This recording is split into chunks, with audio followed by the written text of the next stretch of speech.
انسان جب دنیا کی چمک دمک میں گم ہو جاتا ہے تو وہ بھول جاتا ہے کہ ایک دن اسے مٹی کے نیچے جانا ہے۔ قبر وہ خاموش جگہ ہے جہاں نہ کوئی ساتھی ہوتا ہے، نہ مال و دولت، نہ طاقت۔ وہاں صرف ہمارے اعمال ہمارے ساتھ جاتے ہیں۔ حضرت علی فرماتے ہیں، دنیا پیٹھ دکھا کر جا رہی ہے اور آخرت سامنے سے آ رہی ہے، بس ہوشیار ہو جاؤ۔ آج عمل کا وقت ہے، کل حساب کا وقت ہوگا۔ قبر میں جب انسان کو رکھا جاتا ہے تو اس سے سوال ہوتے ہیں، تیرا رب کون ہے؟ تیرا دین کیا ہے؟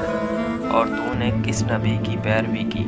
اگر ایمان مضبوط ہو، زبان پر سچ ہو، دل میں یقین ہو، تو قبر جنت کے باغوں میں سے ایک باغ بن جاتی ہے۔ لیکن اگر انسان نے دنیا میں غفلت، جھوٹ اور برائیوں میں ڈوبا رہا تو قبر عذاب کی جگہ بن جاتی ہے۔